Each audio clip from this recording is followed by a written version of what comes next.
నా రాజకీయాన్ని భిక్ష పెట్టిన వైఎస్ రాజశేఖర్ గారు ఒక ఎత్తు అయితే మా నాన్నగారు బుచ్చపల్లి సుబ్బారెడ్డి గారు ఇంకొక ఎత్తు. నాన్న ఎమ్మెల్యేగా ఉన్నప్పుడు ఇండిపెండెంట్గా ఎమ్మెల్యేగా ఉన్నప్పుడు రాజశేఖర్ గారు మా కాలేజీకి ప్రోగ్రాంకి వచ్చారు.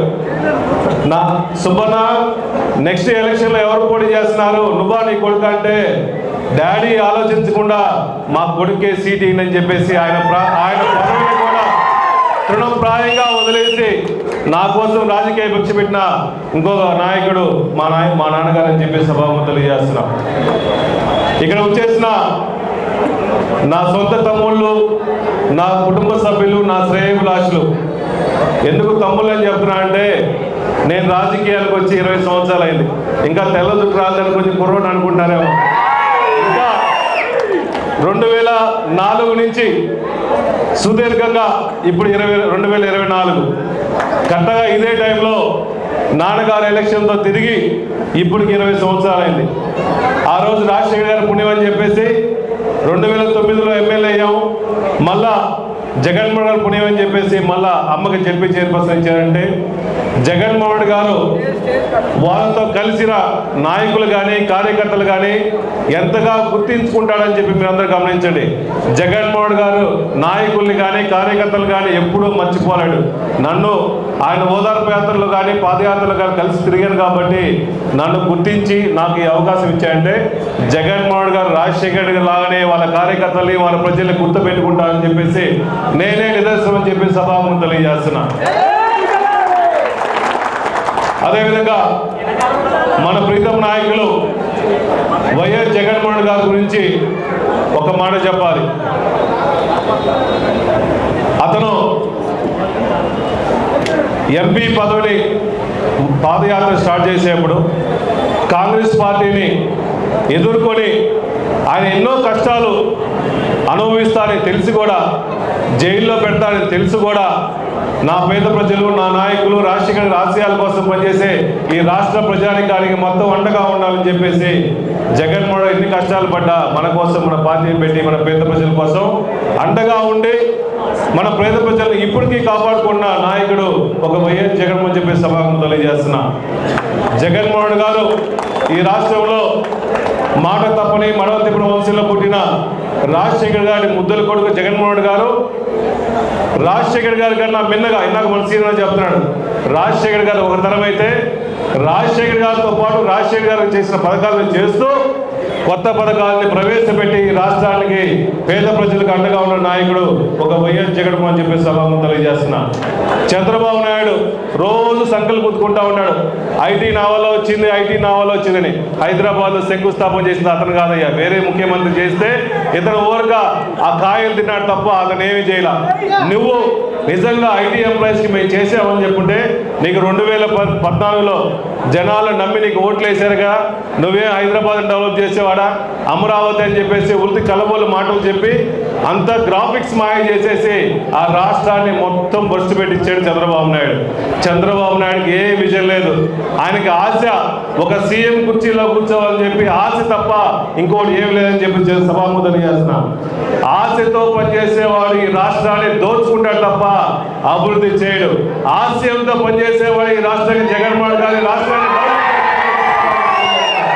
మన నాయకుడికి ఆశయం ఉంది, ఒక విజన్ ఉంది, ఒక పేద ప్రజల్ని అంటపెట్టి పేద ప్రజల డెవలప్మెంట్ కోసం కృషి చేసే ఆలోచన ఉంది.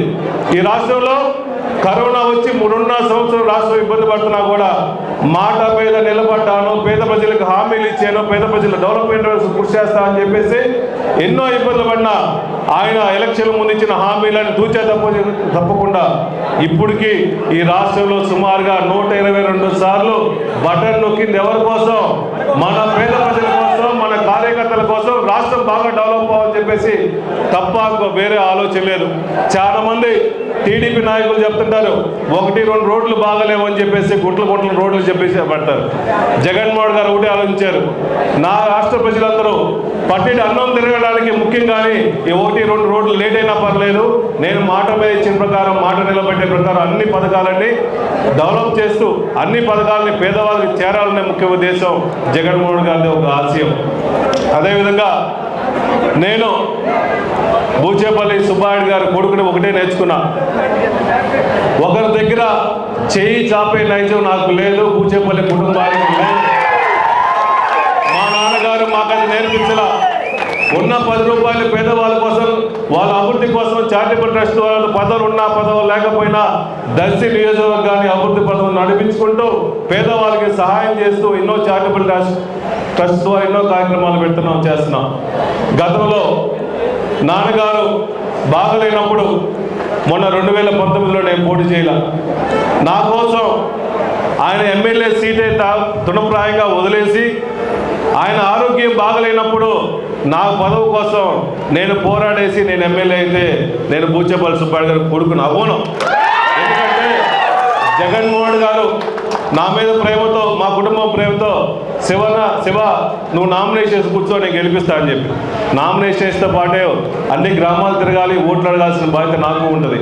అన్న అలా కుదరదన్నా, రోజు డాడీ కోసం డయాలసిస్ కోసం చెన్నై దాకా పోవాలి, నాకు ఈసారికి నేను పోటీ చేయను, మీరు ఎవరిని సూచిస్తే నువ్వు పుల్లని పెడితే పుల్లని వాళ్ళకి నేను మద్దతు ఇచ్చి గెలిపిస్తానని చెప్పేసి ఆ రోజు జగన్కి మాట ఇచ్చారు.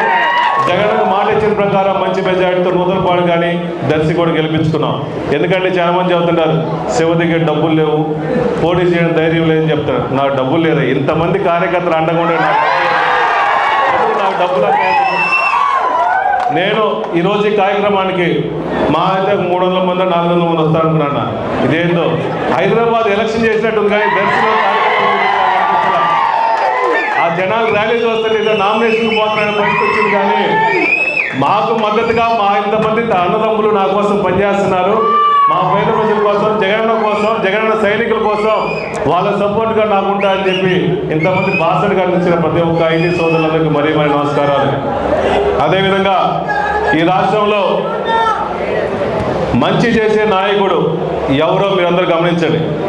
గతంలో చంద్రబాబు నాయుడు గారు కలబోలు మాటలు చెప్పేసి ఓట్ల కోసం, సీట్ల కోసం ఎన్నో హామీలు ఇచ్చాడు. మళ్ళా ఇప్పుడు అతనికి ఒకరికే ధైర్యం సరిపోలా, జగన్ ఎదుర్కొనే ధైర్యం చంద్రబాబు నాయుడికి సరిపోలా. వాళ్ళ కొడుకేమో 30 ఉన్నాడు, ఇతనికేమో 72 సంవత్సరాలు. మాట్లాడితే నాకు 40 సంవత్సరాలు ఇండస్ట్రీ అంటాడు, 3 సార్లు సీఎం అంటాడు, 14 సంవత్సరాలు సీఎం చేసా అంటాడు. ఏది నీ విజనం? పేదవాళ్ళని కొల్లగొట్టడం, వాళ్ళ కార్యకర్తలు జోబులు నింపుకోవడం అతని విజన్ తప్ప పేద ప్రజల కోసం సహాయం చేసే విజన్ అతనికి లేదు. జగన్ మాత్రం ఈ రాష్ట్రానికి మాట మీద నిలబడేసి ఏ హామీలు ఇస్తారో హామీలతో పాటు కొత్త హామీలు నెరవేర్చిన నాయకుడు జగన్మోహన్ గారు. మీరందరూ గమనించండి, నాకన్నా మీరందరూ చదువుకున్న వాళ్ళే. ఇందాక సీఎం చెప్తున్నాడు నేను గోల్డెన్ స్పూన్తో పుట్టానని చెప్పేసి. అన్న సీఎం ఎక్కడున్నావు? నేను గోల్డెన్ స్పూన్తో పుట్టలేదన్నా. మా నాన్న 1000 రూపాయలు, నీకు తెలిసిందా గోల్డెన్ స్పూన్ ఉందేమో, కానీ మా నాన్నగారు 1000 రూపాయలకి జీతంగా పెన్షన్గా పనిచేసి ఆ రోజు ఎన్నో కష్టాలు పడేసి నేను ఒక చిన్న స్కూల్లోనే చదువుకున్నానన్న. పుట్టిన పాటే గోల్డెన్ స్పూన్ రాలా, ఏదో దేవుడి దయ వల్ల నాన్న కష్టపడ్డాడు, 4 రూపాయలు ఇచ్చింది తప్ప గోల్డెన్ స్పూన్తో పట్ల. ఈ రాష్ట్రంలో పేద ప్రజల కష్టాలు జగన్మోహన్కి ఎలా తెలుసో, దర్శి నియోజకవర్గంలో రైతులు కానీ పేద ప్రజలు కానీ కష్టాలు తెలిసిన నాయకుడు కాబట్టి నాకు ఈరోజు పిలిచిన పార్టీ ఇంతమంది గౌరవించి అభిమానంతో ఈరోజు వస్తున్నారు. శివ ఎప్పుడు సామాన్య కార్యకర్త అనుకోసి అన్న, వచ్చేటప్పుడు ఏం చేసుకోవాలా, పోయేటప్పుడు ఏం చేసుకోవాలో, ఓన్లీ జగన్మోహన్ గారి అభిమానం, మీ దర్శి ప్రజలకు అభిమానం తప్ప నీకేం తీసుకుపోయేది లేదు. అభిమానం శాశ్వతం. జగన్మోహన్ గారు ఒకటే చెప్తుంటారు, నా నాన్నగారి తర్వాత మళ్ళా ప్రతి ఇంట్లో, ప్రతి గుండెల్లో గూడు కట్టుకొని ప్రతి ఇంట్లో నా ఫోటో కావాలని చెప్పేసి జగన్మోహన్ గారు అదేవిధంగా అన్నాడు. అట్లాంటి దర్శి నియోజకవర్గ ప్రజల్లో నేను మా నాన్నగారు చేసిన సేవలన్నీ గుర్తించుకొని మీరెప్పుడు దర్శి ప్రజలందరూ మాకు అండగా ఉండాలని చెప్పి మనస్ఫూర్తిగా కోరుకుంటున్నాడు. అదేవిధంగా చాలామంది గతంలో ఎలక్షన్స్లో 2019 ఎలక్షన్స్లో సోషల్ మీడియా విపరీతంగా పనిచేసింది. ఇప్పుడు కూడా అంతకన్నా ఎక్కువ పనిచేయాలి. జగన్మోహన్ గారి గురించి మనం ప్రచారం చేయాలి, ఆయన స్కీముల గురించి ప్రచారం చేయాలి. అభివృద్ధి లేదు అని చెప్తున్నాడు. ఓన్లీ బటన్ కొడుతున్నారు అన్నారు. బటన్ నొక్కితే ఎవరు డెవలప్ అయ్యారు? ఈ రాష్ట్రంలో మనమే డెవలప్ అయింది, మన కోసమే కదా, డెవలప్మెంట్ కోసం కదా. ఒక్కొక్క అకౌంట్లో సుమారుగా ₹1,00,000 వేసాయంటే మనము లక్షాధికారులు అయ్యాక మనం డెవలప్ అయితే రాష్ట్రం డెవలప్ అయ్యింటే కదా. చంద్రబాబు నాయుడు బటన్ నొక్కితే డబ్బులు నొక్కితే ఎవరు వేస్తారు? వాళ్ళు టీడీపీ కార్యకర్తలు జోబులు వేసుకుంటారు. మనం బటన్ నొక్కితే ఈ రాష్ట్రంలో ఎస్సీ, ఎస్టీ, బీసీ, బడుగు బలహీన వర్గాలు అందరూ డెవలప్ అవుతారు. అందరూ డెవలప్ చేసే నాయకుడు కావాలా, వాళ్ళ కార్యకర్తలు డెవలప్ చేసే నాయకుడు కావాలా, మీరు ప్రజలందరికీ ఎక్స్ప్లెయిన్ చేయాల్సిన అవసరం ఉంది. ఇది తరుణం కూడా. మొన్న ఉదయం తుఫాన్లో చంద్రబాబు నాయుడు ముఖ్యమంత్రి అయినప్పుడు 4 మొక్కలు నాటాడు వైజాగ్లో. 10 మొక్కలు నాటాడు. దానికి బిల్లు ఛానల్ చేసుకున్నాడు. వాళ్ళ కార్యకర్తలు చెప్తా ఉంటారు, ఉదూ తుఫాన్ వచ్చిన బాగానే చంద్రబాబు వచ్చి చాలా మొక్కలు నాటాడు, ఆ సమయం పచ్చగా ఉందని. 4 మొక్కలు నాటడానికి ఎంత పబ్లిసిటీ చేస్తుంటే ఈ రాష్ట్రంలో బటన్ నొక్కి సుమారుగా ఎన్నో వేల మందికి, ఎన్నో కోట్ల మందికి లక్షలు వేసిన జగన్మోహన్ గారిని రాష్ట్ర ప్రజలు మర్చిపోతారా? మర్చిపోరు. మళ్ళా 2004లో 2009లో వైఎస్ రాజశేఖర్ కదా ఏదే విధంగా అవకాశం ఇచ్చి రాష్ట్ర ప్రజలు కాపాడుకున్నారో, మళ్ళా వచ్చే ఎలక్షన్లో ఈసారి అవకాశం ఇవ్వండి. నాలుగు మిగిలిన పార్టీలన్నీ ఉండవు. ఇంకా ఈ రాష్ట్రంలో జగన్మోహన్ గారు ముఖ్యమంత్రి ఎవరు లేదని చెప్పి సభాముఖంగా తెలియజేస్తున్నారు. అదేవిధంగా జగన్మోహన్ గారు ముఖ్యమంత్రి అయిన తర్వాత సుమారుగా ఈ దేశ రాజకీయ చరిత్రలో ఒక 50 మంది 100 మందిలో జగన్మోహన్ గారు ఒకరు. కానీ జగన్మోహన్ గారు ముఖ్యమంత్రి అయిన తర్వాత ఈ దేశంలో టాప్ 10 ముఖ్యమంత్రుల్లో జగన్మోహన్ గారు అంటే ఈ దేశాన్ని శాసించే ధైర్యము, సత్తా మీ వల్ల జగన్మోహన్ వచ్చిందని చెప్పి మీరు అందరూ గుర్తించండి. ఈ రాష్ట్రంలో ముఖ్యమంత్రిగా చేసిన నాయకుడు, మంచి పేరు మీద తెచ్చుకున్న నాయకుడు ఒక జగన్మోహన్ గారు తప్ప ఇంకెవరు లేరు. అందుకనే మోడీ అపాయింట్మెంట్ పిలుచుకుంటాడు జగన్మోహన్ గారు జాగ్రత్త తీసుకుంటారు సార్. అదేవిధంగా మన రాష్ట్రానికి డెవలప్మెంట్ కోసం వాళ్ళు సపోర్ట్ చేస్తున్నారు కాబట్టి వాళ్ళని కలవాల్సిన అవసరం ఉంది. ప్రైమ్ మినిస్టర్ కూడా కలవాల్సిన అవసరం ఉంది. కాబట్టి జగన్మోహన్ గారు రాష్ట్ర భవిష్యత్తు కోసం డెవలప్మెంట్ కార్యక్రమం కోసం దేశ ముఖ్యమంత్రులు ప్రధానమంత్రితో కలుస్తూ ఉంటాడు. డెవలప్మెంట్కి వచ్చేసరికి ప్రకాశం జిల్లాలో రాజశేఖర్ టైంలో రామతీర్థ రిజర్వాయర్ వెలుగొండ రీసెంట్గా అయిపోయింది. జగన్మోహన్ గారు ఈ మంత్రంలో వచ్చే మంత్లో వెలుగొండ ఈ రాష్ట్రానికి ముఖ్యమైన ప్రాజెక్టులో వెలుగొండ ఒకటి, ప్రకాశానికి నెల్లూరుకి బాగా ఉపయోగపడుతుంది కాబట్టి వెలుగొండ కూడా సుందరగా జగన్మోహన్ గారు ఓపెన్ చేస్తారు. అదేవిధంగా రామాయపట్నం పోర్టు కరెక్ట్గా సంవత్సరన్నరలో ఏ ముఖ్యమంత్రి పోర్టులు సంవత్సరాల్లో కట్టరన్నా జగన్మోహన్ గారు ఒకే రాష్ట్రంలో సంవత్సరాలు 2 సంవత్సరాల్లో సుమారుగా 4